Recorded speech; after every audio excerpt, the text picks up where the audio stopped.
What's up everyone, it's Caddy with Money Vesting. So a little bit of a different setup. So I've kind of changed the positioning of the microphone. Earlier it used to be like in my face, now I've put it on top. And I've also got a very brand new cool device called the teleprompter. It's going to allow me to write on better scripts, more engaging content.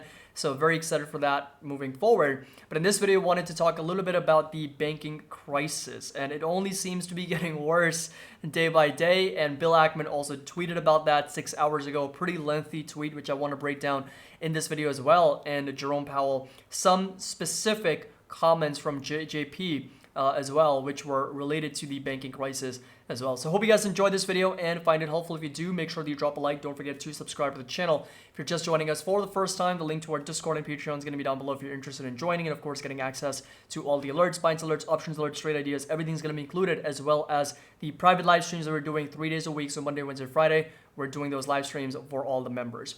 So this right here is the bankruptcy bingo that we seem to be playing right now. And you can see that Signature Bank, First Republic, Credit Suisse, Silicon Valley, Silvergate, they're all crossed off. And now we are pretty much at PacWest Bancorp at the moment, unfortunately. And it's possible that, over time we end up crossing over Western Alliance, Comerica, and even Truist Financial Company as everything consolidates back down to the middle, which is going to be one of the largest banks, if not literally the largest bank in the US in terms of assets and deposit base, JP Morgan.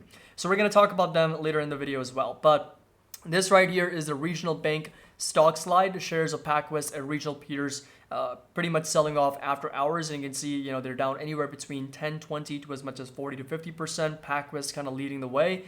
Then we've got, Western Alliance, Comerica, Xeons, Truist Financial. They're all down, selling off. Now, this is literally what Jerome Powell said at 2:49 p.m. Eastern, an hour and 11 minutes before the markets ended up closing. He says, and I quote, "I don't have an agenda to consolidate banks." He said, "Having small, medium, and large banks are healthy, and regional banks are serving a very important purpose." JP Morgan's acquisition of First Republic is a good outcome for the banking system, and he also mentioned that this is an exception and not something that is going to happen over and over again. Well, guess what? There's more banks that are failing. He further goes on by saying, and this was actually at the beginning of his statement, he says that conditions have broadly improved in the banking sector since March, and he then repeated that central banks are strong commitment to reduce inflation at 2%. But really just talking about the system is sound and resilient, but also vowed to strengthen the financial system. How can this statement come out at 2:45, 2:50 p.m.? That the banking sector is broadly improved, it's sound and resilient, small, medium, large banks are all healthy, right? So as said over here at 2:49 p.m., they're all healthy, and then an hour later, for all these regional banks to collapse under their own weight by 40 to 50%. We're living in a complete simulation. This right here is what Bill Ackman tweeted 6 hours ago. He mentioned the regional banking system is at risk. Silicon Valley's depositors' bad weekend woke up uninsured depositors everywhere, and the rapid rise in rates, impaired assets, and drained deposits, zeroing in on shareholders and bondholders, massively increased the bank's cost of capital. Commercial real estate losses loom. So that's another, area of the market which can blindside the market. I've talked about commercial real estate in the past, and we've got higher yield, more user-friendly alternatives back in like Apple. But FDIC's failure to update and expand its insurance regime has hammered more nails in the coffin. First Republic Bank would not have failed if FDIC temporarily guaranteed deposits while a new guarantee regime were being created. Instead, we watched the dominoes fall at great systemic and economic costs. And that's true, right? I mean, if FDIC simply said, and the Treasury Department said, that all uninsured deposits are safe, it would not have come down to this. And because I mentioned before, the banking system, the entire system is built on trust. It is built on our trust in the system. If people stop believing, banks start falling. If we continue to believe in the system, this system will continue to prevail. But the fact that confidence is dwindling in these regional banks is the main reason why we're seeing deposit outflows from so many banks. And as a result, when deposits go down, their liabilities increase as opposed to their assets. And that becomes a huge problem for the bank itself. And the stock market sees that, it can smell it, it can sense it, and as a result, it starts to go down in terms of the prices for these companies. And Bill Ackman literally just says that, right? Banking is a confidence game. At this rate, no regional bank can survive bad news or bad data as stock price plunge inevitably follows. Insured and uninsured deposits are withdrawn, and pursuing strategic alternatives means the FDIC shut down over the coming weekend, and there is no incentive to bid until Sunday after the failure because no company is going to come out and start bidding for PacWest or Western Alliance because they know inevitably these are going to be failing and they're going to go under receivership, and then they can buy them pennies on the dollar. They don't need to jump in and start bidding right away if they can just simply wait it out.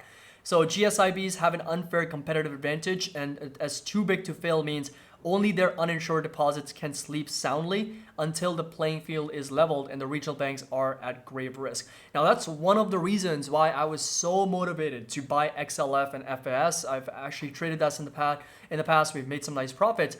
But if you go back and watch my old videos, we've talked literally about this unfair advantage, how big banks and the deposits at those banks are treated unfairly as opposed to the smaller regional banks, which are once again the backbone of the US American businesses and the communities that they serve, and they are being led to fail. But the other ones, the bigger ones, are just getting bailed out every single time. Not only that, they're getting better and better deals with every banking failure. Confidence is a financial institution is built over decades and destroyed in days. As each domino falls, the next weakest bank begins to wobble until investors are rewarded for betting on the wobbling bank. There will be no bid, and the best sale is the last price. We are running out of time to fix this problem. How many more unnecessary bank failures do we need to watch before the FDIC and the Treasury Department and our government wake up? We need a system-wide deposit guarantee regime right now. So, it's very rare that I actually agree with Bill Ackman, but in this case, I do agree because it's the entire system is built on trust. It is literally the confidence, right? If the confidence falls apart, you're going to see deposit outflows. And this person tweeted, Bernie Moreno, the Fed just made JP Morgan even larger, more powerful, and likely more profitable at the expense of smaller banks that serve working Americans. And while Wall Street crushes Main Street, the head of the Senate Banking Committee hasn't done a thing to stop them. So Jamie Dimon, JP Morgan, he also mentioned earlier in the week that this part of the crisis is over. I don't understand what this part means, but it's anything but over at the moment because we're seeing more and more banks further collapse. And the deposit base also did dwindle for Truist. One of our members talked about this bank specifically because when we talk about Western Alliance or when we talk about PacWest, these are smaller banks, right? They're not as big as something like a Truist Financial Corp, which sits at number 10 spot in the largest banks with respect to total assets at over $548 billion as of March 31st, 2023. So thank you, Sandeep, for putting this together. But this bank is also under a lot of pressure, something that we definitely need to be paying attention to if the situation gets any worse.